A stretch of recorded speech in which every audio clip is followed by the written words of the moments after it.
हर दिन, हमारे जीवन का हर एक दिन पवित्र आत्मा से भरना जरूरी है। यह कोई विकल्प नहीं, यह आज्ञा है। शास्त्र हमेशा कहता है, पवित्र आत्मा से भर जाओ। अब जरा सोचो, उस वाक्य को, पवित्र आत्मा से भरना, इसका मतलब है जैसे हम हर दिन खाते हैं, पीते हैं, सोते हैं, आराम करते हैं, अपने शरीर को भोजन देते हैं ताकि वह जीवित रहे, वैसे ही हर दिन हमें अपने आत्मा को भरना है पवित्र आत्मा से। जब प्रेरित पौलुस ने कहा पवित्र आत्मा से भर जाओ, वह यह नहीं कह रहा था कि एक बार भर जाओ और फिर चलते रहो। नहीं, हालेलुया, यह एक दैनिक नियम है। हर सुबह, हर दिन आत्मा में नया भराव लेना। यह मत सोचो कि क्योंकि तुम पिछले रविवार सेवा में पवित्र आत्मा से भर गए थे तो वह भराव 1 साल तक चलेगा। नहीं, यह शास्त्र के खिलाफ है। भरना का मतलब है हर दिन अपने आत्मा को आग से जलाना, प्रार्थना करना, अन्य भाषाओं में बोलना, जोर से आत्मा में पुकारना, समय देना, ताकि पवित्र आत्मा की शक्ति तेरे अंदर से फिर उठे। क्योंकि पवित्र आत्मा तेरे अंदर रहता है, वह तेरे आत्मा का निवासी है। और अगर किसी दिन तू नहीं भरा तो कहीं ना कहीं तेरे अंदर एक खालीपन रह गया है। एक जगह खाली है, एक शून्य है, और वही जगह शैतान के लिए दरवाजा बन जाती है। जहां पवित्र आत्मा की उपस्थिति नहीं होती, वहीं से शत्रु अपने प्रलोभन की हवा फेंकता है। वह तेरे दिल, तेरे विचारों, तेरे आचरण में असर डालता है, और जब तू उस क्षेत्र में कमजोर हो जाता है, वह वार करता है। वह उसी खाली हिस्से में प्रवेश कर लेता है और अपना असर जमा देता है। इसलिए हे संतो, हर दिन भरना जरूरी है। हर दिन पवित्र आत्मा से भरा रहना, यही जीवन की सुरक्षा है। अब जरा ध्यान दो, मनुष्य की बनावट कोई साधारण बात नहीं है। मनुष्य एक बहुआयामी रचना है। हम आत्मा हैं, हम प्राण हैं और हम शरीर हैं। हर हिस्सा, हर स्तर बहुत गहरा है। देखो, शरीर के भी कई हिस्से हैं। दिमाग की कोशिकाएं हैं, शरीर के अंग हैं, त्वचा है, दांत है, गुर्दे हैं, जिगर है और हृदय है। अगर कोई तेरे हृदय को भेद दे, तू मर जाएगा। इतना शक्तिशाली है तेरा शरीर। तेरी आत्मा और तेरी आत्मा का प्राण उसी शरीर में रहते हैं। सोचो जरा, यह कितना अद्भुत है। तेरी आत्मा तेरे शरीर के अंदर निवास करती है। तेरा शरीर उस आत्मा का घर है। अब मुझे बताओ, कौन सा डॉक्टर, कौन सा वैज्ञानिक, कौन सा प्रोफेसर है जिसने कभी मनुष्य का शरीर बनाया हो? किसने उसे गढ़ा? किसने उसे गढ़ा? किसी ने नहीं। इसका मतलब साफ है, परमेश्वर ने मनुष्य को रचा, परमेश्वर ने इस शरीर को गढ़ा। और यह शरीर केवल भौतिक नहीं, यह आत्मिक भी है। मानव शरीर की जटिलता ऐसी है कि कोई विज्ञान उसे पूरी तरह समझ नहीं सकता। यह परमेश्वर की सर्वोच्च रचना है। जिस परमेश्वर को मैं यीशु मसीह कहता हूं, वह परम सामर्थी, अदृश्य, सर्वशक्तिमान प्रभु, उसी ने सब कुछ बनाया है। वह जिसने ब्रह्मांड रचा, उसी ने मनुष्य को इतनी विशेष रचना बनाया कि उसमें आत्मा और प्राण दोनों रह सके, और फिर पवित्र आत्मा भी उस शरीर पर उतर सके। सोचो, जब पवित्र आत्मा तेरे शरीर पर आता है तो तेरे अंदर की शक्तियां जागृत हो जाती है, चमत्कार घटित होते हैं, परमेश्वर की महिमा प्रकट होती है। अब समझो, अगर तुम पवित्र आत्मा से नहीं भरे हो तो तुम किसी और आत्मा के प्रभाव में आ सकते हो, क्योंकि जब आत्मा का घर खाली होता है तो दूसरी आत्माएं दस्तक देती है। इसलिए हर दिन, हर सांस में पवित्र आत्मा से भरा रहना एक जरूरत है, एक सुरक्षा है, एक दिव्य शक्ति है। हालेलुया। अब सवाल है, कैसे भरे हर दिन पवित्र आत्मा से? उत्तर है, आराधना करो। हालेलुया। अपने गुप्त स्थान में जाओ, जहां केवल तू और तेरा प्रभु हो। सुबह सुबह उठो, बाकी सबसे पहले। अगर तुम रोज काम की तैयारी के लिए जल्दी उठते हो तो क्यों ना 1 घंटा पहले उठकर प्रभु की उपस्थिति में जाओ, वहां जाकर आराधना करो, पवित्र आत्मा में प्रार्थना करो, अन्य भाषाओं में बोलो, अपने आत्मा को आग में जलाओ, एक गीत चलाओ, एक आराधना गीत, और उस पर ध्यान लगाओ। धीरे धीरे वह गीत तेरे भीतर की आत्मा को हिला देगा। तेरे अंदर आग का तूफान उठेगा, तेरी आत्मा गरज उठेगी। अपने घर में आत्मिक वातावरण बनाओ, क्योंकि सुनो, वातावरण आत्माओं को आकर्षित करता है। मनुष्य के पास वह क्षमता है कि वह आत्मिक वातावरण तैयार कर सके। हर वातावरण किसी आत्मा को बुलाता है, और जिस तरह का वातावरण तुम बनाओगे वैसी आत्मिक उपस्थिति प्रकट होगी। यह एक सिद्धांत है। अगर तू पवित्रता और आराधना का वातावरण बनाएगा तो पवित्र आत्मा प्रकट होगा, लेकिन अगर तू गंदे, कामुक या बुरे विचारों वाला वातावरण बनाएगा तो दुष्ट आत्माएं आकर्षित होंगी, क्योंकि आत्माएं हमेशा चलती रहती है। वे दिखती नहीं है पर महसूस होती है। उनकी उपस्थिति, उनकी शक्ति, उनका प्रभाव सब महसूस किया जा सकता है। कभी ध्यान दिया, जब तू आत्मा में भर जाता है तो वह बुरी आदत, वह पाप की लालसा अचानक मर जाती है। तू नहीं जानता कैसे, पर वह इच्छा खत्म हो जाती है। वह नफरत, वह कड़वाहट, वह दर्द जो सालों से तेरे दिल में था, वह पिघल जाता है। क्यों? क्योंकि तूने वह वातावरण बना लिया जिसमें प्रेम का आत्मा उतराता है। और जब समझ और संयम का आत्मा प्रकट होता है तो वह तेरे भीतर की हर कड़वाहट को तोड़ देता है, तेरी जंजीरों को तोड़ देता है और तेरे मन को स्वतंत्र कर देता है। हालेलुया। याद रखो, हम केवल मनुष्य नहीं हैं, हम वातावरण हैं। हम वह हैं जो वातावरण बनाते हैं जहां से आत्माएं प्रकट होती है। तो लेकिन वह मुद्दा नहीं है, लेकिन बस यह जान लो कि हम वातावरण हैं। हम वातावरण उत्पन्न कर सकते हैं। हम ऐसे वातावरण तैयार कर सकते हैं जो आत्माओं के प्रकट होने को आकर्षित कर सकते हैं। अगर तुम अशुद्धता देखना शुरू करते हो या अपने फोन को स्क्रॉल करना शुरू करते हो और तुम्हें यह नहीं पता कि कब किसी बकवास को बंद करना है और कुछ पेजों को रोकना है और बकवास को काटना है, और तुम बेकार चीजें देखना शुरू कर देते हो, समय के साथ एक वातावरण बन जाएगा। क्योंकि वह आत्मा जो उस फोन पर थी, उन अशुद्ध तस्वीरों या वीडियो पर थी, वह तुम्हारी आंखों के रास्ते भीतर घुस जाएगी और तुम्हारी मस्तिष्क कोशिकाओं में चली जाएगी। फिर तुम्हारी मस्तिष्क कोशिकाएं उसे आत्मा के क्षेत्र में संचारित करेंगी, जहां उस दृश्य या उस विशेष छवि के लिए जिम्मेदार दानव को संकेत भेजा जाएगा, और फिर वह उस रास्ते से गुजरेगा और मस्तिष्क कोशिकाओं के माध्यम से खुल जाएगा, ताकि एक वातावरण बना सके जहां वासना तुम्हारे मन के माध्यम से उत्पन्न होने लगे। और समय के साथ तुम स्वयं वही करने लगोगे जो तुम देख रहे थे। क्यों? क्योंकि एक आत्मा तुम्हारी आंखों के माध्यम से भीतर घुस आई है और तुमने उसे अनुमति दी है, तुमने उससे सहमति की है, तुमने उसे अपनी स्वीकृति दी है, तुमने उसे स्वीकार किया है।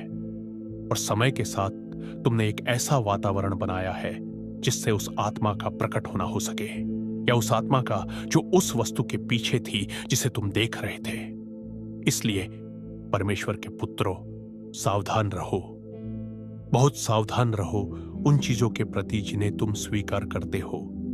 उन चीजों के प्रति सावधान रहो जिन्हें तुम अपनी आंखों से स्वीकार करते हो।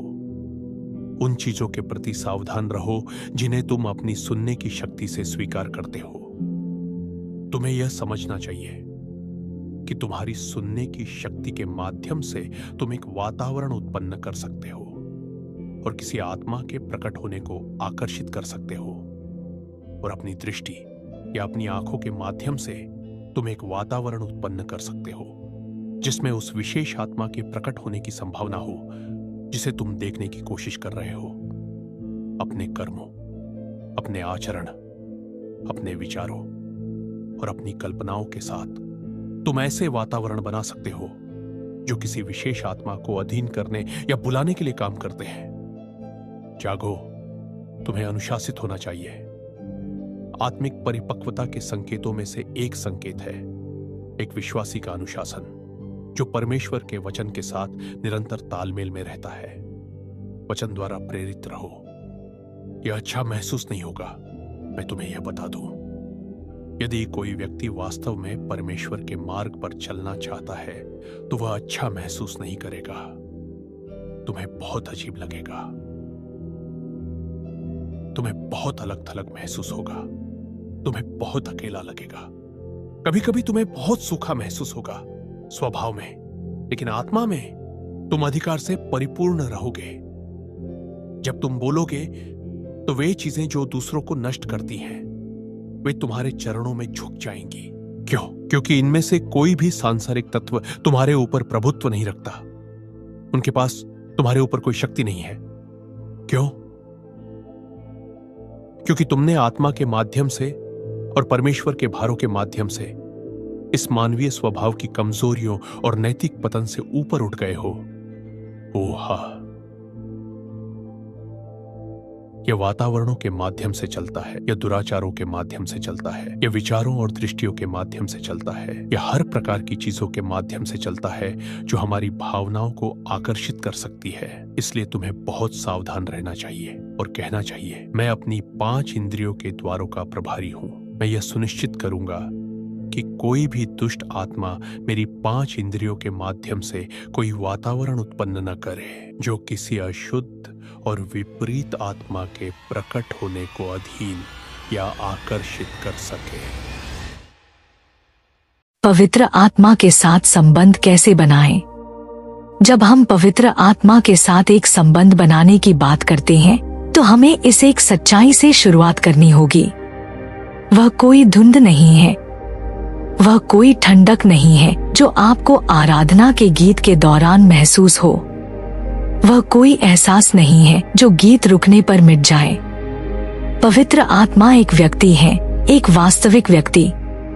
और जब तक यह सच्चाई आपकी आत्मा में गहरी नहीं उतर जाती, तब तक आपको हमेशा ऐसा महसूस होगा जैसे आप किसी चीज का पीछा कर रही हैं, बजाय किसी के साथ चलने के। आप किसी ऐसे व्यक्ति के साथ संबंध नहीं बना सकती जिसे आप स्वीकार नहीं करती। आप किसी ऐसे व्यक्ति के करीब नहीं आ सकती जिसे आप गुजरती हुई हवा जैसा मानती हैं। और फिर भी हम में से बहुत से लोग आत्मा के फल, आत्मा के वरदान, आत्मा की शक्ति चाहते हैं, लेकिन कभी उन्हें वास्तव में जानने का समय नहीं निकालते। वह पवित्र त्रिएक के तीसरे व्यक्ति हैं और वह चाहते हैं कि उन्हें गहराई से, व्यक्तिगत रूप से, अत्यंत नजदीकी से जाना जाए। जब यीशु इस धरती से गए तो उन्होंने हमें अकेला नहीं छोड़ा। उन्होंने कहा, मैं तुम्हें एक और सहायक भेजूंगा। उस शब्द एक और का मतलब है उसी तरह का कोई और। पवित्र आत्मा बिल्कुल यीशु की तरह है, कोमल, शक्तिशाली, प्रेम से भरे हुए, सच्चाई से भरपूर। मुझे याद है, मैं लोगों से भरे एक कमरे में खड़ी थी और अचानक वहाँ का माहौल बदल गया। यह रोशनी या संगीत की वजह से नहीं हुआ, बल्कि इसलिए कि उन्होंने प्रवेश किया। मुझे एक शब्द भी कहने की जरूरत नहीं पड़ी। वह वहाँ थे और मेरे दिल ने यह जान लिया। इसलिए नहीं कि मैं इसकी हकदार थी, इसलिए नहीं कि मैं योग्य थी, बल्कि इसलिए कि मैंने उनके लिए जगह बनाई, क्योंकि मैंने उनसे ऐसे बात की जैसे वह वास्तविक हों, क्योंकि मैंने उन्हें महसूस करने की कोशिश करना छोड़ दिया और मैंने यह विश्वास करना शुरू कर दिया कि वह पहले से ही मेरे साथ हैं। क्या आप जानती हैं कि ऐसा होने पर एक व्यक्ति के साथ क्या होता है? जब आप हर दिन उनकी उपस्थिति के प्रति जागरूक होकर जीती हैं, तो आपके चलने का तरीका बदल जाता है, आपके प्रार्थना करने का तरीका बदल जाता है, आपके प्रेम करने का तरीका बदल जाता है। जब आपको यह एहसास होता है कि पवित्र आत्मा कहीं बाहर नहीं है, बल्कि ठीक यहीं आप में है, तो सब कुछ बदल जाता है। उनसे मिलने के लिए आपको गिरजाघर की सभा का इंतजार करने की जरूरत नहीं है। आपको किसी उत्तम वातावरण की आवश्यकता नहीं है। वह आपके शयन कक्ष की शांति में आपके साथ हैं। जब आप बर्तन धो रही होती हैं, तब वह आपके साथ होते हैं। जब आंसू गिरते हैं और कोई नहीं समझता, तब वह वहाँ होते हैं। वह है जो आपके बगल में खड़े रहते हैं जब बाकी सब दूर चले जाते हैं। वह फुसफुसाहट में बोलते हैं, एहसासों में, आपके दिल पर कोमल खिंचाव के रूप में बोलते हैं। और जब आप उनसे बात करती हैं, न कि बनावटी शब्दों से बल्कि सच्चाई से, तो वह सुनते हैं। हाँ, वह सुनते हैं। आप में से कुछ लोग परमेश्वर के करीब आने की लालसा रख रही हैं, लेकिन आप किसी चिन्ह, किसी चमत्कार, किसी पल की तलाश कर रही हैं। मेरी प्यारी बहन, मैं तुम्हें कुछ बताती हूँ। सबसे बड़ा चमत्कार यह है कि आप हर दिन लगातार व्यक्तिगत रूप से परमेश्वर की आत्मा के साथ संगति कर सकती हैं। इसलिए नहीं कि आप दोष रहित हैं, बल्कि इसलिए कि वह आपको चाहते हैं। वह आपके साथ चलना चाहते हैं, बात करना चाहते हैं। आपके मित्र, आपके मार्गदर्शक, आपके सहायक बनना चाहते हैं। बस उन्हें स्वीकार करो। बस इतना ही। सुबह उनसे बात करो। दिन के बीच में उनका नाम फुसफुसाओ। रात को जब तुम लेटती हो तो उनका धन्यवाद करो। वह दूर नहीं है। वह कभी दूर नहीं रही हैं। वह आपके पहचानने का इंतजार कर रही हैं। वह हर पल से वहां है। और जब आप ऐसा करती हैं, तो सब कुछ बदल जाता है। उनके लिए जगह बनाएं। अगर आप वास्तव में पवित्र आत्मा के साथ संबंध बनाना चाहती हैं, तो आपको उनके लिए जगह बनानी होगी। आपको स्थान बनाना होगा। न केवल शारीरिक स्थान, बल्कि अपने दिल में स्थान, अपनी समय सारणी में स्थान, अपने विचारों में स्थान। वह कभी जबरदस्ती अंदर नहीं आते। वह कोमल हैं। वह बुलाया जाने का इंतजार करते हैं। और हम कई बार कहते हैं कि हम परमेश्वर को और अधिक चाहते हैं। हम कहते हैं कि हम उनकी उपस्थिति को महसूस करना चाहते हैं, लेकिन हम इतनी भीड़ से घिरे हैं, शोर से, चिंता से, अंतहीन गतिविधियों से घिरे हुए हैं। हम अन्य आवाजों से इतने भरे हैं कि हम उनकी आत्मा की फुसफुसाहट को सुन भी नहीं पाते। लेकिन हाँ, जब आप उनके लिए जगह बनाती हैं, तो वह आते हैं, न जल्दबाजी में, न अव्यवस्था में। वह स्थिरता में आते हैं, शांत में, सुंदरता में आते हैं। इसके लिए घंटों नहीं लगते। इसके लिए दिखावा नहीं चाहिए, लेकिन इसके लिए ध्यान चाहिए। वह आपका ध्यान चाहते हैं। न केवल रविवार को, न केवल जब आप मुसीबत में हो, बल्कि हर दिन। वह आपके जीवन के छिपे हुए स्थानों में आपसे मिलना चाहते हैं। सुबह जल्दी, दुनिया के जागने से पहले, उस शांत पल में जब आप अपनी आंखें बंद करती हैं और बस उनका नाम लेती हैं। ये वह पल होते हैं जब स्वर्ग करीब आता है। वह पल जब साधारण और अलौकिक के बीच का पर्दा इतना पतला हो जाता है कि आप उन्हें सांस लेते हुए महसूस कर सकती हैं। मुझे लगता था कि परमेश्वर को महसूस करने के लिए मुझे किसी बड़ी सभा में होना जरूरी है। मुझे लगता था कि मुझे एक साथ गा रहे हजारों लोगों से घिरा होना चाहिए। लेकिन फिर मैंने सीखा कि सबसे गहरे अनुभव मौन में आए, स्थिरता में आए, उस शांत कमरे में जहां बस मैं और वह थे। कोई गीत नहीं, कोई भीड़ नहीं, बस एक दिल जो उनकी ओर पहुंच रहा था और उनकी आत्मा जो वापस पहुंच रही थी। आपको दबाव डालने की जरूरत नहीं है। बस उनके साथ बैठो। बस उन्हें आमंत्रित करो। हो सकता है कि शुरुआत में आपको कुछ भी सुनाई न दे।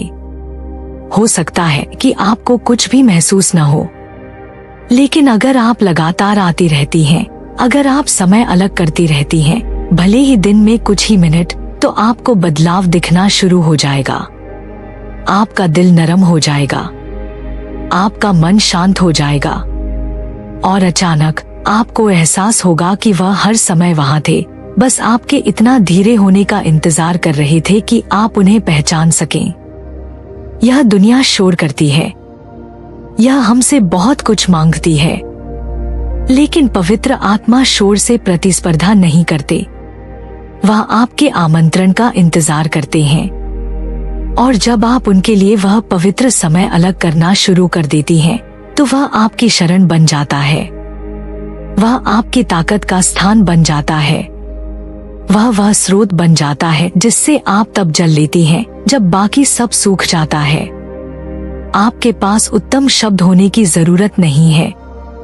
आपको ज्यादा कुछ कहने की भी जरूरत नहीं है। कभी कभी बस उनकी उपस्थिति में बैठना ही काफी होता है। वह आपकी चुप्पी को समझते हैं। वह आपकी आत्मा की पुकार को पढ़ते हैं और उन शांत पलों में वह आपके भीतर के खाली स्थानों को शांति, स्पष्टता और इतने शुद्ध प्रेम से भरना शुरू कर देते हैं कि दुनिया का शोर मंद पड़ जाता है। और जब वह आते हैं तो आप उनके बिना जीवन में कभी वापस नहीं जाना चाहेंगी। नियंत्रण छोड़ना। यदि आप पवित्र आत्मा के साथ एक वास्तविक संबंध बनाना चाहती हैं, तो आपको एक बात समझनी होगी, आपको नियंत्रण छोड़ना होगा। और मैं जानती हूँ कि यह एक कठिन बात है ना? हम एक ऐसी दुनिया में रहते हैं जो हमें नियंत्रण लेने, पल को पकड़ने, चीजों को करवाने के लिए कहती है। लेकिन परमेश्वर के राज्य में इसका ठीक विपरीत सत्य है। आगे बढ़ने के लिए हमें छोड़ना होगा। पवित्र आत्मा जबरदस्ती हमारे जीवन में नहीं आते। वह दबाव नहीं डालते या मांग नहीं करते। वह हमारे समर्पण का इंतजार करते हैं। और मैं यहाँ केवल एक सामान्य मैं समर्पण करती हूँ कि प्रार्थना की बात नहीं कर रही हूँ। मैं हर दिन इरादे से यह चुनाव करने की बात कर रही हूँ कि छोड़ दो और कहो, पवित्र आत्मा, मैं अब यह काम अकेले करने की कोशिश नहीं करूँगी। मैं हर परिणाम को नियंत्रित नहीं करूँगी। मैं आप पर भरोसा करूँगी। जब आप आखिरकार यह निर्णय लेती हैं तो क्या होता है, आप जानती हैं? जिस शांति के लिए आप तरस रही थी वह बहने लगती है। घबराहट शांत होने लगती है क्योंकि आप अब दुनिया का बोझ अपने कंधों पर नहीं उठा रही हैं। आपने उसे मुक्त कर दिया है। और समर्पण के उस क्षण में पवित्र आत्मा आपको राह दिखाना, आगे बढ़ाना शुरू कर देते हैं। आपको दिखाते हैं कि आगे क्या करना है। यह खूबसूरत बात है, इस तरह का समर्पण। यह कमजोरी नहीं है, यह शक्ति है। वह शक्ति जो आपकी अपनी ताकत से नहीं आती, बल्कि उनसे आती है जो पूरे ब्रह्मांड को अपने हाथों में पकड़े हुए हैं। जब आप सब कुछ नियंत्रित करने की कोशिश करना बंद कर देती हैं, तो पवित्र आत्मा आपके जीवन में स्वतंत्रता से चलते हैं। वह आपको दबाव में लाने की कोशिश नहीं कर रहे हैं। वह आपके छोड़ देने का इंतजार कर रहे हैं ताकि वह नेतृत्व कर सके। और जब वह नेतृत्व करते हैं तो वह कृपा, बुद्धिमत्ता और समझ के साथ करते हैं जो आपकी कल्पना से कहीं अधिक है। लेकिन बात यह है, समर्पण हमेशा आसान नहीं होता। हम अपनी योजनाओं, अपनी इच्छाओं, अपने सपनों को पकड़े रहना चाहते हैं। हम आगे बढ़ने से पहले सभी उत्तर जानना चाहते हैं। लेकिन पवित्र आत्मा हमेशा हमें पूरी तस्वीर नहीं दिखाते। वह हमें पूरा नक्शा नहीं देते। वह हमें अगला कदम देते हैं। वह फुसफुसाते हैं, इस पल में मुझ पर भरोसा करो। यह कदम उठाओ और मैं तुम्हें अगला दिखाऊंगा। और वही वास्तविक स्वतंत्रता मिलती है। जब हम जीवन को इतनी कसकर पकड़ना बंद कर देते हैं और पवित्र आत्मा पर भरोसा करना शुरू कर देते हैं कि वह हमें राह दिखाएंगे, तब भी जब हमें पूरी सड़क दिखाई नहीं देती, जब हम यह जानने की अपनी जरूरत को छोड़ देते हैं कि सब कुछ कैसे होगा, तो हम उनके शांति को अपने दिलों में बहने के लिए जगह बनाते हैं। यह मन और इच्छा का किसी महान चीज, किसी महान व्यक्ति के आगे समर्पण है। और वह समर्पण ईश्वरीय मार्गदर्शन, ईश्वरीय ज्ञान और एक अलौकिक शक्ति का द्वार खोलता है जो आपको हर स्थिति से बेहतर तरीके से निकालेगी।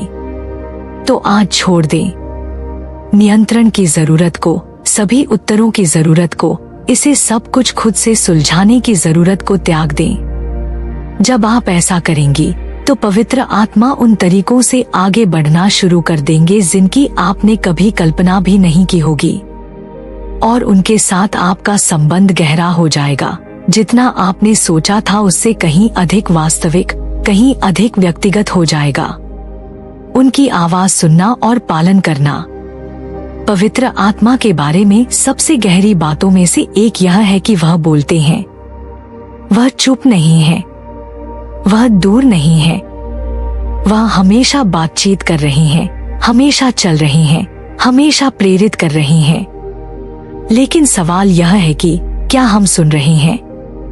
क्या हम उन कोमल प्रेरणाओं, शांत फुसफुसाहटों, छोटे एहसासों पर ध्यान दे रहे हैं जो वह हमारे दिलों में डालते हैं? पवित्र आत्मा चिल्लाते नहीं हैं। वह आपके विचारों में धमाका करके नहीं आते। नहीं, वह एक शांत, छोटी आवाज में बोलते हैं। और यह हम पर निर्भर करता है कि हम इसे पहचानें, इसके प्रति संवेदनशील हों और जवाब दें। लेकिन अगर आप मेरी तरह हैं, तो आपने शायद यह सोचते हुए बहुत समय बिताया होगा कि क्या आप वास्तव में परमेश्वर से सुन रही हैं, या क्या यह सिर्फ आपके अपने विचार या भावनाएं हैं। आप खुद से पूछ सकती हैं, क्या यह पवित्र आत्मा है या मैं ही बस सोच रही हूँ? यहाँ सुंदर बात यह है, जितना अधिक आप अपने दिल को पवित्र आत्मा के लिए तैयार करती हैं, उतनी ही उनकी आवाज स्पष्ट होती जाती है। यह रातों रात नहीं होता, यह एक प्रक्रिया है। लेकिन ठीक किसी भी संबंध की तरह, आप जितना अधिक समय किसी के साथ बिताती हैं, उतना ही अधिक आप उनकी आवाज, उनकी लय, उनके दिल को समझने लगती हैं।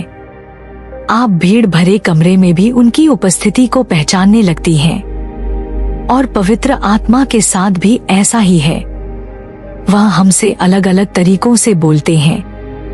कभी कभी यह एक पवित्र शास्त्र के वचन के माध्यम से होता है, जो अचानक पृष्ठ से उछलकर आपकी स्थिति से सीधे बात करता है।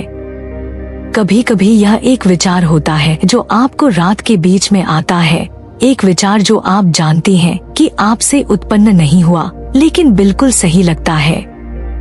कभी कभी यह अन्य लोगों के माध्यम से होता है। शायद कोई सलाह या प्रोत्साहन देता है और आप अपनी आत्मा में जानती हैं कि परमेश्वर उनके माध्यम से आपसे बात कर रही हैं। और कभी कभी यह आपके दिल में बस एक ज्ञान होता है जिसे आप समझा नहीं सकती, लेकिन आप जानती हैं कि यह उन्हीं की ओर से है। लेकिन यहाँ कुंजी है, आपको दुनिया के शोर से उनकी आवाज को पहचानना सीखना होगा। दुनिया भटकावों से भरी है, प्रतिस्पर्धी आवाजों, विचारों, डरों, चिंताओं और इच्छाओं से भरी है। वे सभी आपका ध्यान खींचना चाहते हैं, लेकिन पवित्र आत्मा उस शोर की तरह नहीं है। वह तूफान में शांति है, अव्यवस्था में स्थिरता। और जब आप उन्हें सुनने के लिए अपने दिल को काफी देर तक शांत करती हैं, तो आप महसूस करती हैं कि वह कितनी कोमलता और स्पष्टता से बोलते हैं। आपको परमेश्वर से सुनने के लिए धर्मशास्त्र में कोई बड़ी उपाधि की जरूरत नहीं है। आपको दोष रहित होने की जरूरत नहीं है और आपको कोई विशेष व्यक्ति होने की जरूरत नहीं है। आपको बस अपना दिल खोलना है, उन्हें बोलने के लिए आमंत्रित करना है और फिर उन्हें ऐसा करने के लिए समय और स्थान देना है। जितना अधिक आप सुनती हैं, उतना अधिक आप सुनेंगी। जितना अधिक आप प्रतिक्रिया देती हैं, उतना अधिक आप भरोसा करेंगी। और जितना अधिक आप भरोसा करेंगी, उतना अधिक वह राह दिखाएंगे। कभी कभी पवित्र आत्मा की आवाज आपको ऐसे तरीकों से राह दिखा सकती है जिसकी आपको उम्मीद नहीं होती। यह आपको क्षमा करने के लिए प्रेरित कर सकती है जब आपको क्षमा करने का मन न हो। यह आपको विश्वास का कदम उठाने के लिए प्रेरित कर सकती है जब आप डरी हों। यह आपको प्रेम में कार्य करने के लिए प्रेरित कर सकती है जब इसका कोई मतलब न हो।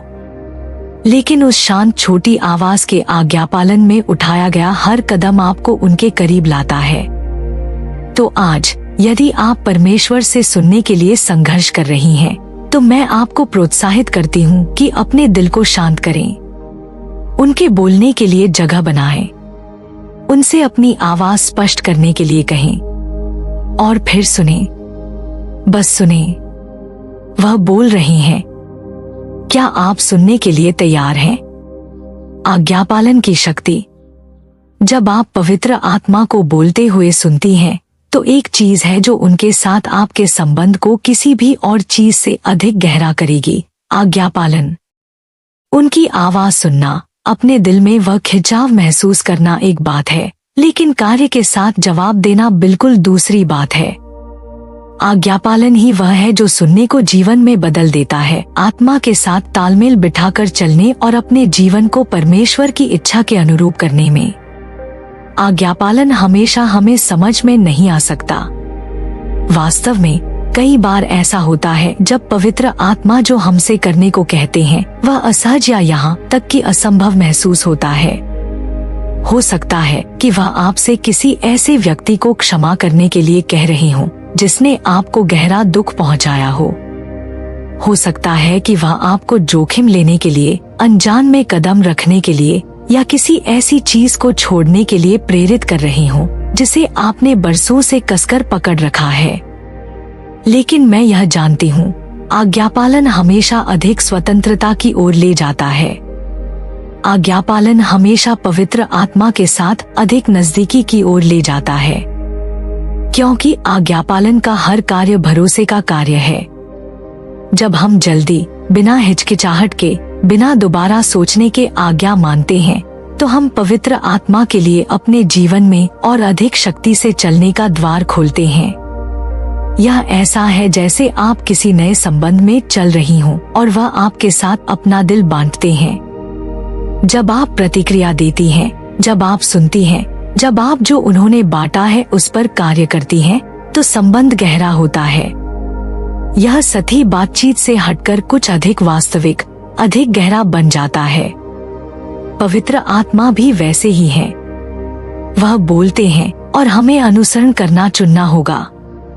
जितना अधिक आप आज्ञा मानती हैं, उतना अधिक आप उनकी आवाज को पहचानना सीखती हैं। जितना अधिक आप उनके नेतृत्व का अनुसरण करती हैं, उतनी ही उनकी दिशा स्पष्ट होती जाती है।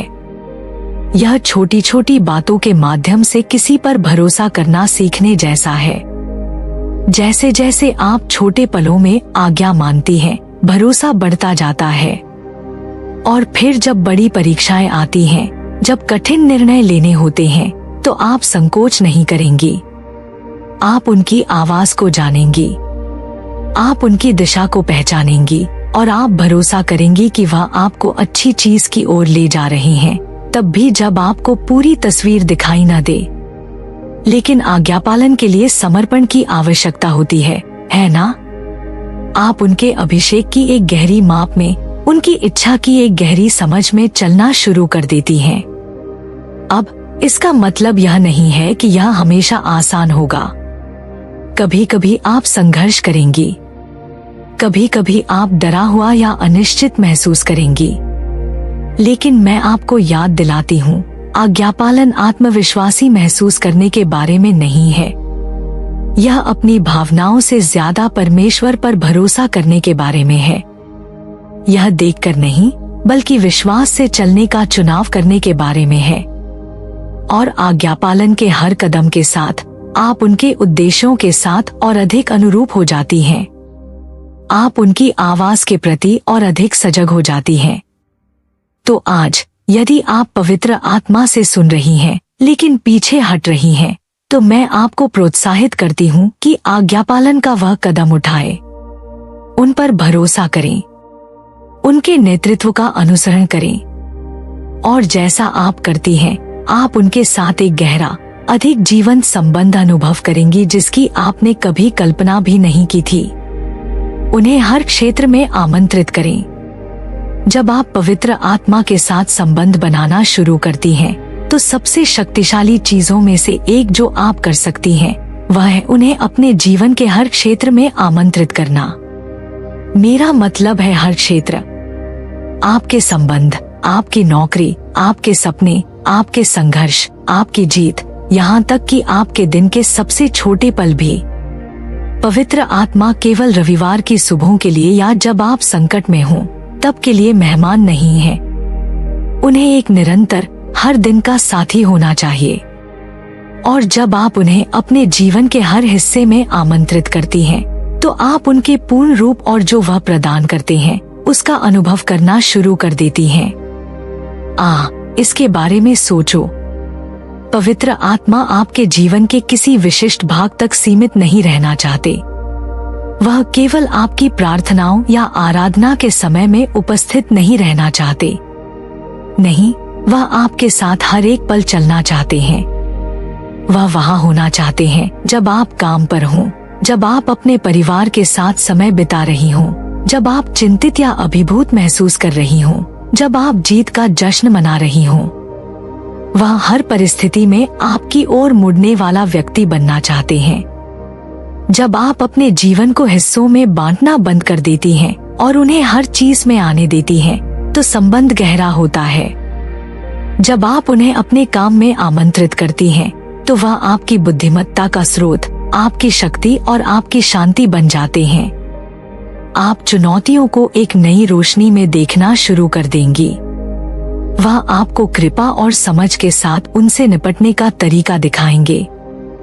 हो सकता है कि आप काम पर एक मुश्किल निर्णय का सामना कर रही हों, या हो सकता है कि आप एक तनावपूर्ण स्थिति में हों। आपके पास हमेशा तुरंत उत्तर नहीं हो सकते, लेकिन जब आप उस स्थिति में पवित्र आत्मा को आमंत्रित करती हैं, तो वह स्पष्टता लाते हैं, वह अंतर्दृष्टि लाते हैं, वह सीधा अपनी उपस्थिति लाते हैं, और आपका काम का जीवन, वह सब कुछ जो आप करती हैं, उनकी महिमा को दर्शाने का एक अवसर बन जाता है। लेकिन यह केवल बड़े निर्णयों के बारे में नहीं है, यह छोटी चीजों के बारे में भी है। वह आपके रोजमर्रा के पलों का हिस्सा बनना चाहते हैं। वह वहाँ होना चाहते हैं जब आप बर्तन धो रही हों, जब आप छोटे मोटे काम निपटा रही हों, जब आप यातायात में बैठी हों। क्योंकि जब आप पवित्र आत्मा को साधारण बातों में लाती हैं, तो आप साधारण में भी उनका स्पर्श देखना शुरू कर देती हैं, और जीवन की रोजमर्रा की चीजों में उनकी उपस्थिति को पहचानने में कुछ शक्तिशाली है। उन्हीं पलों में आपको एहसास होता है कि वह सिर्फ रविवार के साथी नहीं है। वह हर समय, हर पल मार्गदर्शन करने के लिए उपलब्ध और तैयार हैं। और आपके संबंधों के बारे में क्या? जब आप पवित्र आत्मा को अपने संबंधों में आमंत्रित करती हैं, तो वह आपको मसीह के प्रेम से लोगों को प्यार करने की क्षमता देंगे। जब क्षमा करना असंभव लगे, तो वह आपको क्षमा करना दिखाएंगे। जब कोई दुखी हो, तो वह आपको जीवन और प्रोत्साहन के शब्द बोलने में मदद करेंगे। वह आपके आपसी व्यवहार का मार्गदर्शन करेंगे, धैर्य और समझ के साथ कठिन बातचीत को संभालने में आपकी मदद करेंगे। हर संबंध अधिक जीवंत, अधिक अर्थपूर्ण हो जाता है जब पवित्र आत्मा को उसमें आमंत्रित किया जाता है। तो आज पवित्र आत्मा को अपने जीवन के हर क्षेत्र में आमंत्रित करने का निर्णय लें। शांत पलों में, तेज पलों में, आनंद भरे पलों में, कठिन पलों में उनके लिए अपना दिल खोलें। उन्हें अपना स्थायी साथी, अपना मार्गदर्शक और अपना मित्र बनने दें। जैसा आप करती हैं, आप पवित्र आत्मा के साथ एक गहरा, अधिक शक्तिशाली संबंध में चलना पाएंगी जिसकी आपने कभी कल्पना भी नहीं की थी। So let's see what are these 9 gifts of the Holy Spirit. इन 9 वरदानों में से एक वरदान, Why are they given to the church? ये चर्च को क्यों दिए And गए how you can flow in them. और आप कैसे उसमें चल फिर सकते हो।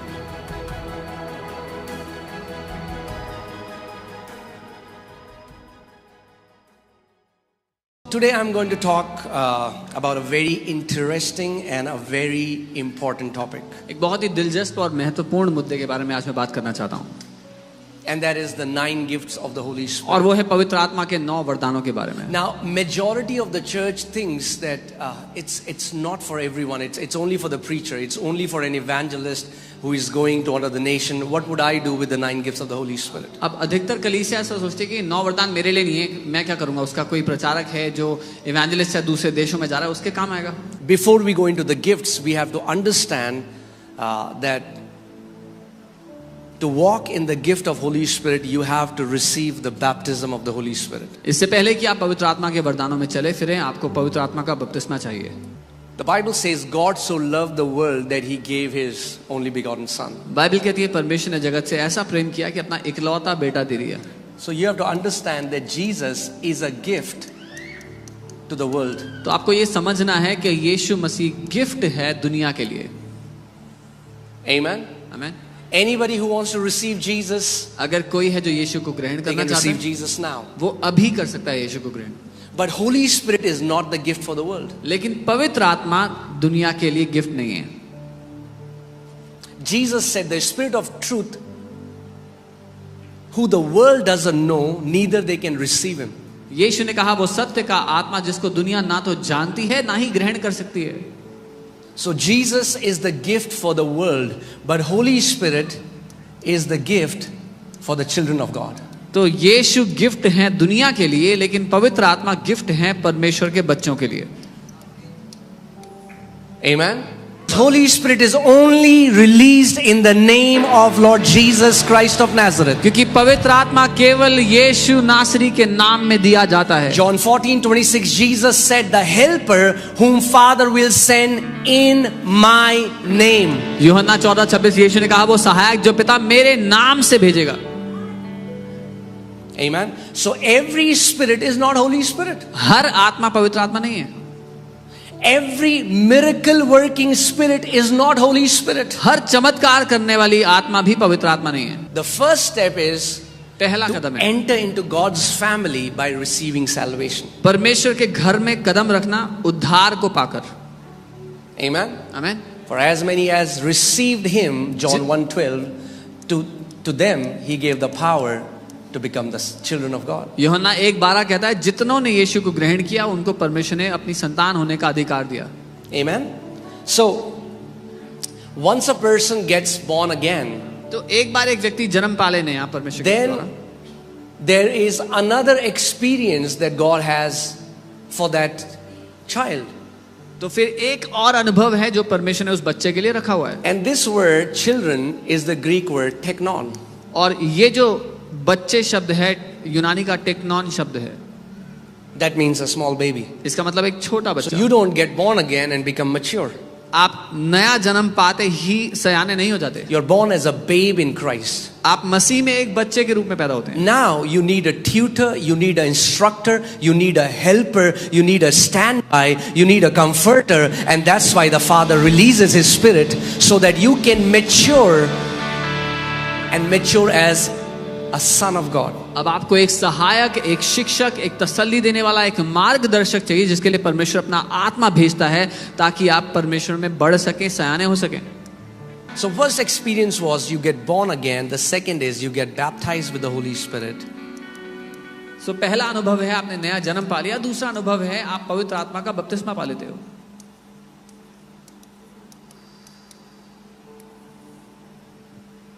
Now the first question comes. तो पहला सवाल ये आता है, Is it important to walk in the 9 gifts of the Holy Spirit? क्या पवित्र आत्मा के 9 वरदानों में चलना महत्वपूर्ण है? If the question is not whether you feel it's important or not, the question is does the Father feels it's important or not? सवाल ये नहीं है कि आपको लगता है ये महत्वपूर्ण है नहीं, या फिर सवाल ये है कि पिता को लगता है महत्वपूर्ण है कि नहीं है। Are you guys with me? We don't get to choose. हमें चुनने को नहीं मिलेगा। Jesus said, I have come to do the will of him who sent me. यीशु ने कहा मैं उसकी इच्छा को करने के लिए आया हूं जिसने मुझे भेजा है। Say, I'm a sent one. बोले मैं भेजा गया हूं।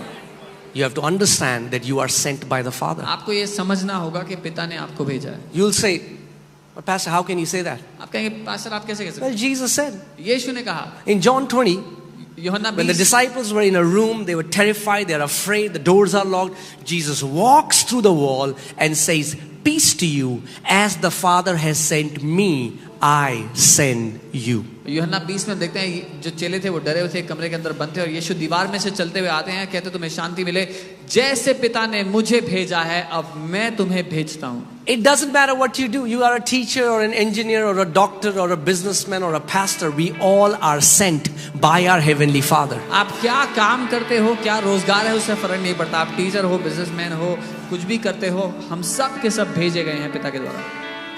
So let's see what are these 9 gifts of the Holy Spirit.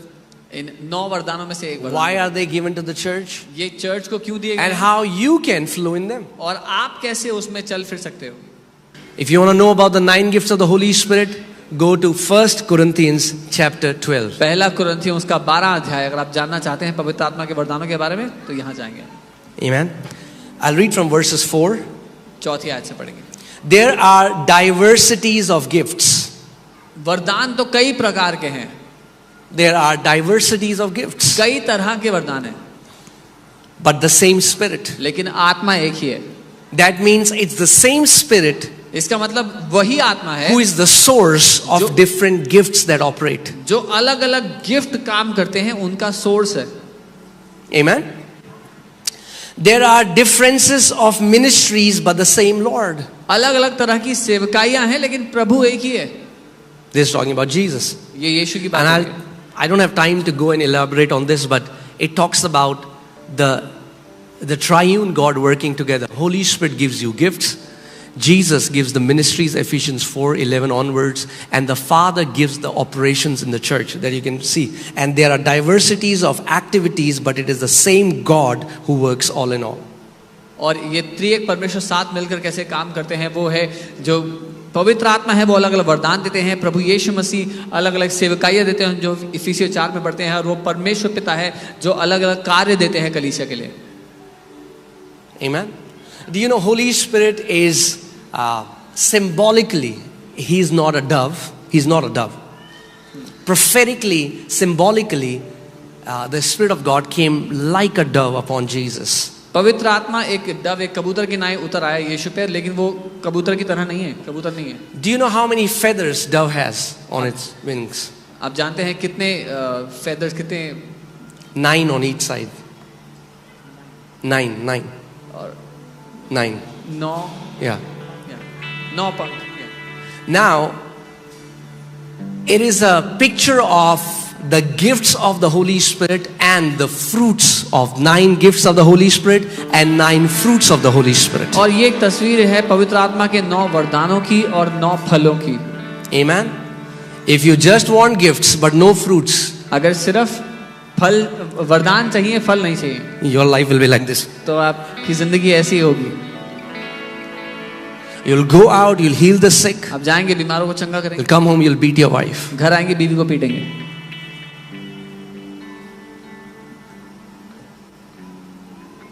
You'll be filled with bitterness. कड़वाहट से भरे होंगे. So we need the gifts. Say, we need the gifts and we need the fruits. तो कहें हमें gift चाहिए, हमें फल भी चाहिए. But the manifestation of the Spirit is given to each one for the profit of all.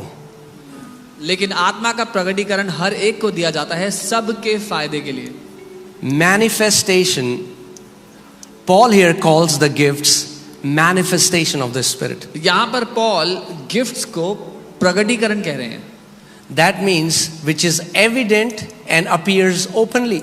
इसका मतलब जो प्रकट है और सबके सामने नजर आते हैं. Anything that manifests, यानी वो चीज प्रकट हो जाती है. Sorry, I'm taking your part. Okay. So yeah, whenever something manifests, it means it appears openly. जब कोई कुछ चीज प्रकट होती है, सबके सामने खुलेआम होती है, सरेआम होती है. See, people cannot see Holy Spirit living in you, but they can see the manifestation of the Holy Spirit through you. जो पवित्र आत्मा आपके अंदर रहता है, लोग उसको तो नहीं देख सकते, लेकिन पवित्र आत्मा के कार्य को, उसके प्रकटीकरण को आपके द्वारा देख सकते हैं. Very similar to, you cannot see wind. आप हवा को नहीं देख सकते हैं, You can see the manifestation of wind. पर आप उसका सबूत देख सकते When हैं it blows, whoosh, जब तेज आंधी चलती है. right? In the same way. ठीक है. So Paul calls the 9 gifts as the manifestation. सो पौलुस इन 9 वरदानों को प्रकटीकरण कहते हैं. And just see this scripture, all right? But the manifestation of the Spirit, right? Manifestation of the आत्मा का प्रकटीकरण लिखा है यहाँ पे. And here we have to understand, और यहाँ because there are many babes or carnal believers who can go into fleshly manifestation and think it's the Holy Spirit. क्योंकि बहुत से ऐसे मसीह हैं जो बच्चे हैं, बड़े नहीं, सयाने नहीं, बच्चे हैं, और शरीर के काम को पवित्र आत्मा का प्रकटीकरण समझ बैठते हैं. Screaming wildly all the time is not a manifestation of the Holy Spirit. हर समय चिल्लाते रहना पवित्र आत्मा का प्रकटीकरण नहीं है. We have to grow and mature. हमें सयाना होना है, बढ़ना है. Now there are times when the Holy Spirit takes full control. ऐसा समय होता है जब पवित्र आत्मा पूरी तरह आप पर But हावी if होता है. that's what a person does all the time, लेकिन अगर वही हर समय है, that's not the Holy Spirit. वो पवित्र आत्मा नहीं है.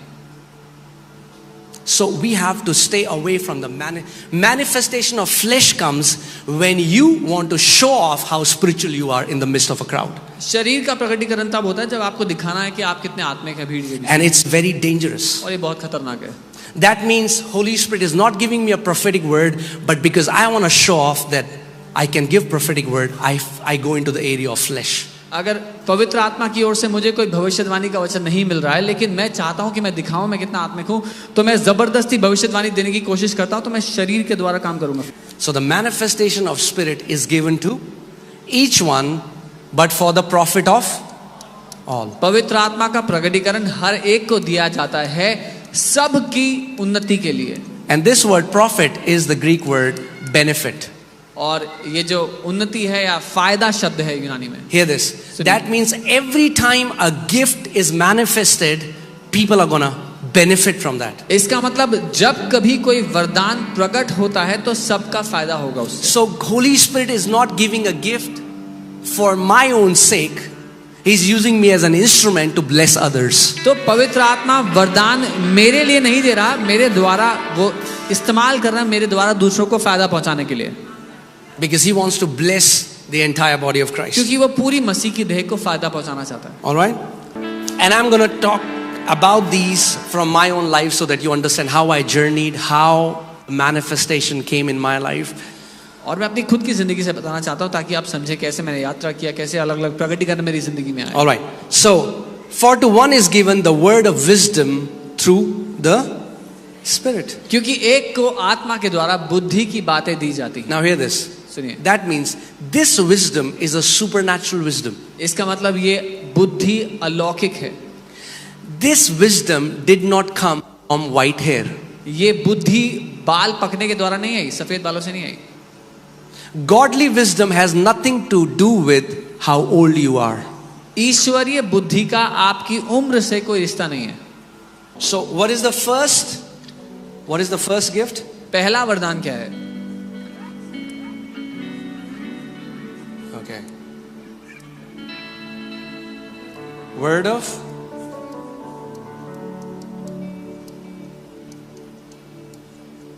Greek word Sophia. Now, this is not earthly wisdom. ये दुनियावी बुद्धि नहीं है।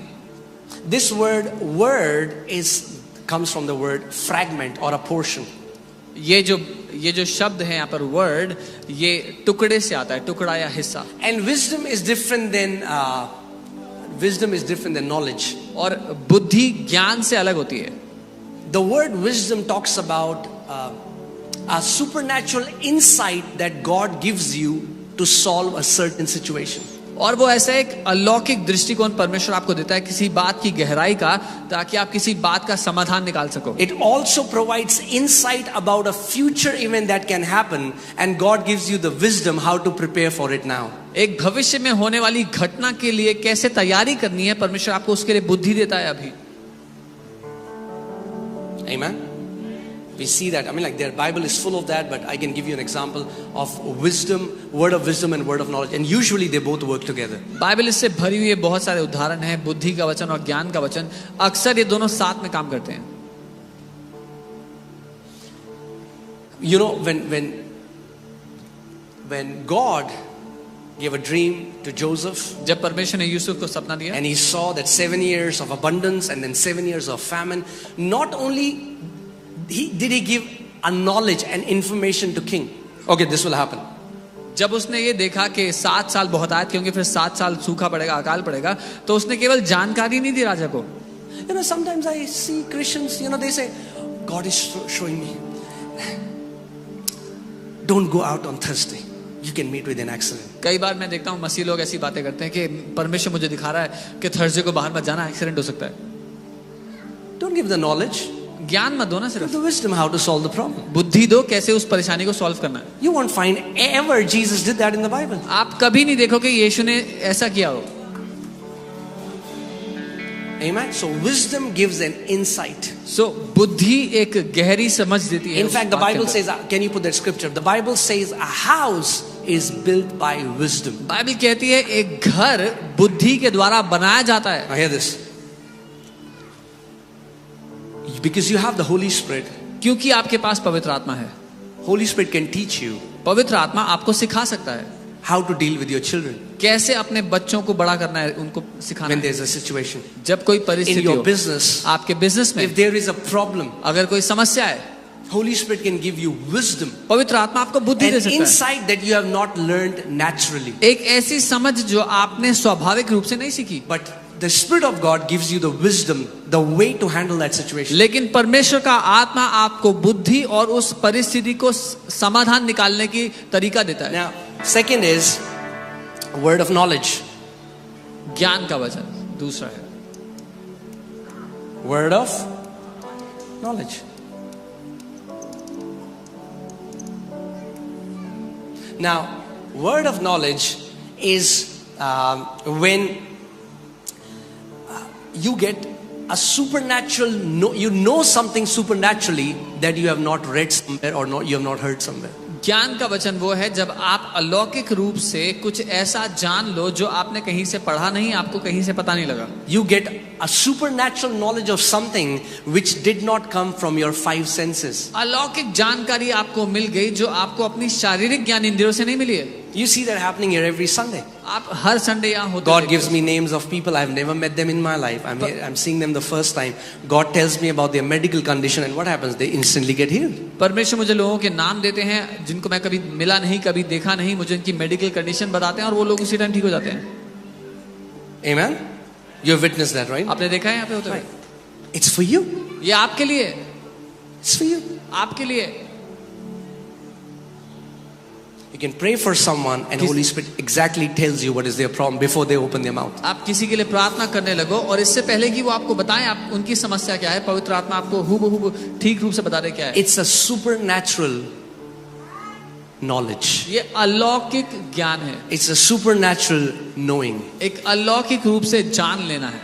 You see that in the Bible. Jesus talking to that Samaritan woman at the well. आप बाइबल में देखते होते हो यीशु उस सामरी स्त्री से बात करते हैं। He's like, go call your husband. वो कहते हैं जाओ अपने पति को She बुलाओ। says, I don't have any husband. वो कहती है मेरा कोई पति Yeah, नहीं। you're right. तो तुम सही You कह had रहे हो। 5 husbands. 5 पति थे। And now you're living with a man. He's not your husband. What happened? अब जिसके Who साथ told मेरे पति Jesus? नहीं, क्या हुआ? किसने The Holy बताया यीशु Spirit. को? पवित्र आत्मा ने।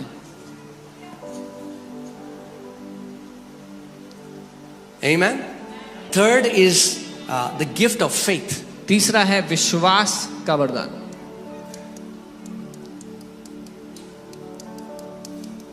Now, this is not the faith that everyone has. ये वो विश्वास नहीं है जो हर एक के पास होता The है। Bible says to each one has been given the measure of faith. Bible कहती है हर एक को विश्वास का एक माप दिया गया है। This is not natural faith. ये स्वाभाविक विश्वास नहीं है। This is a special faith or supernatural faith ये that is given in the time of need. ये एक खास या ये खास रूप से दिया गया विश्वास है जो एक परिस्थिति के लिए होता है। When you operate in supernatural faith, जब आप अलौकिक विश्वास में काम करते हो you don't doubt. तो आपको कोई शक नहीं होता उस बात पे। सुनिए, Supernatural faith is not taking risk. अलौकिक विश्वास खतरा मोल लेना नहीं है। You're not like, let me try it. You don't try it. आप ये नहीं कर रहे मैं करके देखता हूँ क्या होता है। There were some girls in where was the revival happened? Philippines. Meltari, where did he come from? Indonesia. Okay, Indonesia. And now what happened was that there's a group of believers. They walked on the water. Indonesia में एक बेदारी आई बहुत बड़ी और क्या हुआ, एक विश्वासियों का झुंड था वो पानी पर चलता हुआ गया। And there were 2 to 3 girls. और 2-3 लड़कियां And थीं। they said, we can also do it. उन्होंने कहा हम भी कर सकती हैं। And the current was very strong. और नदी बहुत तेज बह रही थी। And they tried. उन्होंने किया कोशिश, All 3 died. तीनों की तीनों मर गई। And it came on the news. और The पूरे secular news में media started to attack the church that they are frauds. Look what they do. पूरे न्यूज में आ गया और मीडिया ने बहुत आरोप लगाया कि देखो कलीसिया। That's what I'm saying. I cannot use these gifts whenever I want. मैं इसीलिए कह रहा हूँ कि मैं इन वरदानों को जब मन करेगा तब इस्तेमाल नहीं कर सकता। I need to yield to the Holy Spirit and He will use the gift whenever He wants. मुझे पवित्र आत्मा के अधीन आना है और वो उस गिफ्ट का इस्तेमाल करेगा जब वो चाहता है। Okay, so fourth is the gifts of healings. चौथा है चंगाइयों के वरदान। Okay, now for this the Bible says gifts plural. यहाँ पर गिफ्ट्स लिखा है, वरदानों के बारे में लिखा है यहाँ पर। Now, I don't have a verse to back it up, but I've seen it with many men of God. Holy Spirit generally, many times in gifts, gives a grace to people. For some people, say like bone disorders, bam. So- Cancers, bam. Blind. So there are gifts of healings. So this is plural. If in the realm of healing, there are different gifts that He gives to His people. So मैंने कई परमेश्वर के लोगों के जीवन में देखा है, एक खास तरह का अनुग्रह उनके जीवन में एक खास तरह से वरदान काम करता है। किसी को हड्डियों के रोग के ऊपर, कोई कैंसर्स के ऊपर, कोई अंधी आंखों के ऊपर, अलग अलग चंगाइयां हैं जिसके ऊपर लोग वरदान And you का will काम see it करते हैं। happening on Sundays, right? आप Sometimes Sunday को when it's देखते bones, सारी bones ठीक हो रही हैं. कई बार आप देखते हैं जब हड्डियों की चंगाई हो रही है तो सारे all the bones are getting healed that day.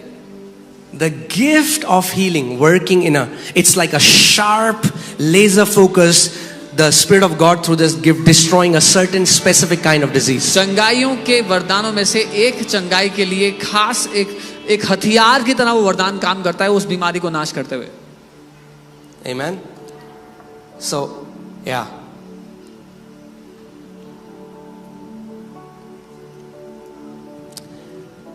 So yeah, there are different kind of manifestation of the gifts of healings. अलग अलग तरह के प्रकटीकरण है चंगाइयों के However, वरदानों के लिए। don't say that, Pastor, I don't have the gift of healing, that's why I don't pray for the sick. लेकिन ये मत कहना कि पास्टर जी मेरे पास तो वरदान नहीं है चंगाइयों का इसलिए मैं नहीं करता बीमारों के लिए कुछ। How do you know you don't have the gift? आपको कैसे पता कि नहीं है आपके पास Go वरदान? out and check.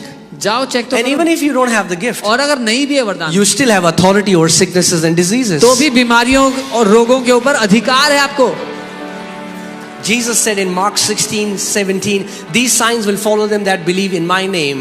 They'll cast out demons, they'll lay hands on the sick and they shall recover. मरकुस 16:17 यीशु ने कहा ये चिन्ह विश्वास करने वालों के होंगे, वो जाएंगे बीमारों पे हाथ रखेंगे और बीमार चंगे हो जाएंगे। Fifth is working of miracles. पांचवा है चमत्कारों को करना। Working of miracles. चमत्कारों को करना। Now, working of miracles, it's in Greek it says operation of power. यूनानी भाषा में लिखा है सामर्थ्य का काम। It talks about a supernatural power that overrides the natural limitation. और ये बात करता है एक ऐसी अलौकिक सामर्थ्य के काम करने की जिसके कारण जो शारीरिक परिस्थिति है वो बदल जाती He said, the works that I do, है। उसने कहा जो काम मैं करता हूँ you shall do also. तुम भी करोगे And और greater works than these shall you do. इनसे भी बड़े बड़े कामों को Hear करोगे। this, that means सुनो इसका मतलब God has reserved greater works for the sons of God. परमेश्वर ने अपने बेटों के लिए और बड़े कामों को बना करके रखा हुआ है। यानी यीशु मसीह आपको केवल ट्रेलर दिखाकर गया, पिक्चर परमेश्वर ने चर्च के लिए रखी है। Jesus only showed you the trailer. God has kept the real picture for the church. How do you get activated in these gifts? कैसे इन वरदानों में आप काम करने लगते हो? By earnestly desiring them. बड़े दिल से इनकी चाहत रखने के द्वारा। Desiring them. चाहत रखने के द्वारा। Not अरे देना होगा तो दे देगा, नहीं देना होगा तो नहीं देगा। इस तरह से नहीं, if God wants to give, he'll give. Yeah. If he doesn't want to give, he won't give. नहीं। So when I started to, because I told the Lord, I said, if it's in the Bible, it's my inheritance. क्योंकि मैंने प्रभु से कहा था, प्रभु अगर Bible में है तो ये मेरी विरासत है। And inheritance doesn't fall on the lap of a child. The child grows up and possesses what belongs to the और child. विरासत बच्चे की गोद में आके गिरती नहीं है, बच्चा बड़ा होता है तो उस पर कब्जा करता है। Sixth is prophecy. छठा है भविष्यवाणी।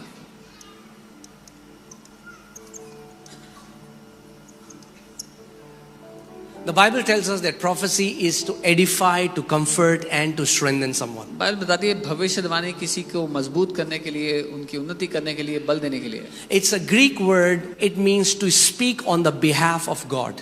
ये यूनानी शब्द है जिसका अर्थ है परमेश्वर की ओर से बोलना। There are two avenues of prophecy. भविष्यवाणी के दो पहलू हैं।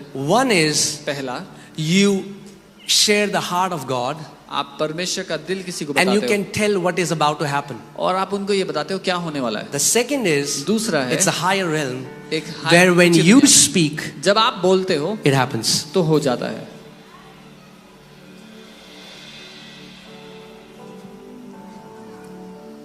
Okay. God told prophet Ezekiel, you can read that in Ezekiel 37. परमेश्वर Son of ने man, एजेकियल can से these कहा- bones live? He said, God, you alone know. Prophesy to these bones. उसने कहा मनुष्य के पुत्र क्या ये हड्डियां जी सकती हैं? उसने कहा भविष्यवाणी कर इन सूखी हड्डियों से। Because Ezekiel prophesied, क्योंकि एजेकियल ने भविष्यवाणी की, the life came in the bones. उन हड्डियों में जीवन आ गया। The Bible says God honored Samuel so much that none of his words fell to the ground. Bible कहती है परमेश्वर सामुएल का इतना आदर करता था कि उसका कोई भी शब्द गिरने नहीं दिया जमीन पे खाली। You know, when you develop a relationship with God and you start to walk as his friend, many times God will honor your words so that they will not fall on the ground. जब आप परमेश्वर के दोस्त बन के उसके साथ जीने लगते हो तो परमेश्वर आपके शब्दों का आदर करता है ताकि वो खाली जमीन पे ना गिर जाएं। And seventh is discerning of spirits. सातवें वरदान पे चलते हैं, वो है आत्माओं की परख। Now it's a very amazing gift. I love it. एक बहुत ही अद्भुत गिफ्ट है, मुझे When प्यार this है। gift manifests, जब ये वरदान काम करता it's है like the curtain is removed. वो ऐसा है कि पर्दा खुल गया। You can see angels, you can see demons. आपको स्वर्गदूत दिखाई देंगे, दुष्ट आत्मा दिखाई देंगे। You will exactly discern the spirits. आप ठीक रूप से आत्माओं को परख सकेंगे। When God gives you the insight to the spirit realm, you will not beat your head around the bush. You will exactly know how to deal with where the issue is. जब परमेश्वर आपको आत्मिक दर्शन आत्मिक रूप से दिखा दे कहां पर है तो आप इधर उधर भटकेंगे नहीं, मुद्दे पर सीधा प्रहार करेंगे। Sometimes when this gift starts to operate, I've seen spirits over people. कई बार जब ये वरदान काम करता है मैंने लोगों के ऊपर आत्मा देखे। I can sometimes discern angels in कई the बार room. स्वर्गदूतों को परख सकता हूं उसके द्वारा। So it's for everyone. हर एक के लिए Learn to discern. परखना सीखें। आत्माओं का परख. Discernment of the spirits. Then eighth is diverse kind of tongues. आठवां है भिन्न भिन्न प्रकार की अन्य भाषाएं। This is not your prayer language. ये आपकी अक्सर बोलने वाली प्रार्थना की Because भाषा your नहीं है। prayer language is in your control. क्योंकि आपकी प्रार्थना की भाषा आपके नियंत्रण में है। Whenever you want to pray in tongues, you can pray in tongues. जब कभी आप अन्य भाषा बोलना चाहते हो बोल सकते हो। But this is what happened in Acts chapter 2. लेकिन प्रेरितों के काम दूसरे अध्याय में ये हुआ Because था। here what happened? सुनिए क्या हुआ। They were speaking in tongues, वो अन्य भाषा बोल रहे थे, but the people said, पर लोगों ने कहा each one of us हम में से हर are कोई hearing it in our own language. अपनी खुद की भाषा को सुन रहा है। Mesopotamia and Medes and Arabic, all these people were there. A man is speaking in tongues, but everyone is hearing in their own language. अलग अलग देशों से लोग वहां थे और लोग अन्य भाषा में बोल रहे थे, पर ये लोग अपनी खुद की भाषा में उनको सुन रहे थे। I was hearing a testimony of a man of God who went to Tibet, मैं परमेश्वर के जन की गवाही सुन रहा था, वो तिब्बत गए थे and Holy Spirit just urged him, और open your mouth and speak this utterance. पवित्र आत्मा ने उनको ये प्रोत्साहन दिया कि अपना मुंह खोलो, ये And बोलो, he started to speak tongues. और वो अन्य भाषा बोलने लगे। And what happened was Holy Spirit preached the gospel to these Tibetan monks and they received Lord Jesus और Christ. पवित्र आत्मा ने उनके द्वारा इन तिब्बती मॉन्क्स को सुसमाचार प्रचार किया जिन्होंने ग्रहण किया यीशु। It happened in Acts chapter 8. It can happen again. प्रेरितों के काम में हुआ तो दोबारा हो सकता है। And the ninth one is interpretation of tongues. नौवां वरदान है इन अन्य भाषाओं का अनुवाद करना। That means in my life what happened was I joined a company मैंने एक कंपनी ज्वाइन की, and the girl next to me, और I preached the gospel to her. मेरे साथ जो लड़की बैठी थी उसको मैंने सुसमाचार बताया। Her aunt was dying last stage cancer. उनकी आंटी को लास्ट स्टेज कैंसर था, वो मरने की कगार पे थी। And I went to pray for her. मैं उनके लिए प्रार्थना And करने the गया room is filled with incense. There are witch doctors there. और कमरा भरा हुआ था अगरबत्ती के धुएं से, वहां पर जादू टोना करने And they वाले said, लोग we can give you a few minutes. Just go and pray and get out. थे। उन्होंने कहा थोड़ा समय देंगे, जाओ प्रार्थना करो, आ जाओ। I just went. मैं गया, I spoke to her. उनसे बात की, I preached the gospel. सुसमाचार She सुना। received Jesus. उन्होंने प्रभु को ग्रहण And किया। as I was walking out, she died. जब मैं चल रहा था, बाहर आ रहा था, वो मर गई। And now, और अब- next day I'm in this office, but I'm feeling so restless. अगले दिन मैं ऑफिस में हूँ और बहुत ही So I बेचैन came महसूस out of कर the रहा हूँ। office building. मैं ऑफिस से बाहर आया, I looked towards the office. मैंने ऑफिस को देखा And suddenly this tongues, I began to speak. और अचानक मैं अन्य भाषा बोलने लगा And I got an interpretation. And और- God spoke to me और through उसका- interpretation. और उसका अनुवाद आया और परमेश्वर ने मुझसे बात की And अनुवाद he के said, द्वारा। और what, कहा- what he said, I'm telling you, he said, your assignment in this office is over. Now resign. और ये कहा कि तुम्हारा काम इस दफ्तर में खत्म हो गया, रिजाइन कर दो। You don't know why you're in that office. आपको नहीं पता आप उस office You think you're there for this. आपको लगता है आप पैसे के लिए No, there is a higher call. नहीं, इससे बड़ा मकसद है। Wherever your Father has placed you, there is a divine call of God on you. जहाँ आपके पिता ने आपको रखा है, एक अलौकिक मकसद है उसके पीछे। So win souls. तो प्राणों को बचाओ। Quickly, I'll tell you so that you'll remember. मैं जल्दी से Say बताऊंगा ताकि speaking, याद रहे। बोले बोलना, knowing, जानना, doing. करना। फिर से बोलो. Speaking, बोलना, knowing, जानना, doing. करना। 3 are vocal gifts. 3 बोले जाने वाले वरदान, 3 are revelation gifts. 3 प्रकाशन के वरदान And 3 are gifts of power. और 3 सामर्थ्य के वरदान हैं। Speaking gifts, बोलने के वरदान है, the gift of prophecy, जो भविष्यवाणी का gift of वरदान, tongues, अन्य भाषा का gift of वरदान, interpretation. अनुवाद का वरदान है। Speaking gift, ये बोलने वाले knowing वरदान, gift, revelation, जानने वाले, word of प्रकाशन के wisdom, वरदान, बुद्धि का word वचन, of knowledge, ज्ञान का वचन, discernment of spirit, आत्माओं की परख, gift of power, सामर्थ्य के gift वरदान, of faith, विश्वास का gift of वरदान, working of miracles, चमत्कारों को करने का वरदान, gifts of healings. चंगाइयों का वरदान। Will you remember? याद रहेगा? 3 gifts. 3 बोलो. वरदान। Speaking, बोलने के, knowing, जानने के, doing. करने के। God wants you to speak through His power. God wants you to know through His power. And God wants you to go and perform miracles with His power. परमेश्वर चाहता है आप उसकी सामर्थ्य के द्वारा बोले, उसकी सामर्थ्य के द्वारा जाने और उसकी सामर्थ्य के द्वारा जाएं और कामों को करें। Amen. Hallelujah. You can stand up, please. अपने साथ पर खड़े हो सकते हैं। Amen. Can you just lift up your hands wherever you अपने are? हाथों को उठाए जहाँ कहीं हैं। And come on, for a moment, open your mouth and और just क्षण भर के worship. लिए अपना मुंह खोले, उसकी आराधना करें। Just worship. Your presence, Come on, desire. चाहत Just keep रखें। your desire before Him. अपनी चाहत उसके Just say, साथ Holy रखें। Spirit, कहे पवित्र आत्मा, I come as a yielded vessel to you. मैं एक समर्पित बर्तन की तरह आपके पास आता हूँ। Fill me with your gifts, Lord, मुझे भर दें अपने वरदानों so से, that I can be a powerful witness in this time. ताकि मैं इस समय में एक शक्तिशाली गवाह ठहरूं। and my shame is undone. Your presence, Come on, अपने मुंह को खोलो। अगर आप अन्य भाषा में प्रार्थना कर सकते हो, आत्मा और सच्चाई से उसको पुकारो इस समय। Pray in spirit and truth. Call out to Him now. Spirit, you are welcome. Mazakatara bragadara bragade hetara bra. Come flood Zona mala this place hasakara and bragala fill bose the bla hashatakara bra. atmosphere. Lebra la baba baba Your raganagade. glory, Rokara bragadele God, medele. is what The Lord is turning many of you into the vessels of His power. परमेश्वर आप में से बहुतों को अपनी सामर्थ्य का बर्तन बना रहे हैं। By your presence, Lord, Holy Spirit, you are come flood this place and fill the atmosphere. Your glory, God, is Jesus' what name. our hearts long In Jesus' to name. be In Jesus' name. Lord, I pray for a supernatural hunger. मैं अलौकिक भूख के लिए प्रार्थना करता हूँ। Let there be a stirring, O God. एक अलौकिक Let there be a stirring in the name of Jesus. इनकी भूख को बढ़ा दिया जाए यीशु के नाम में। Let us become more aware of your presence. Let us experience the glory of your goodness. Let us become more aware of your presence. Let us experience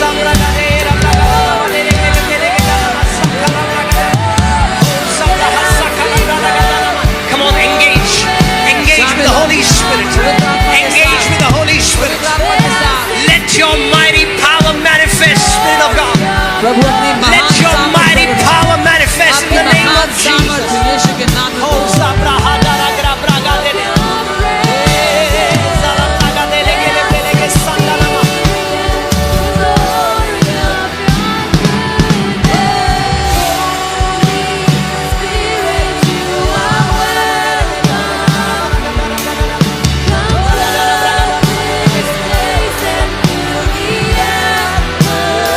Come on. Right now, receive it. Receive it. ग्रहण कर लो। Receive it. ग्रहण कर लो। I release the gifts of the Holy Spirit now. मैं पवित्र In आत्मा the के name वरदानों को of छोड़ता हूं Jesus.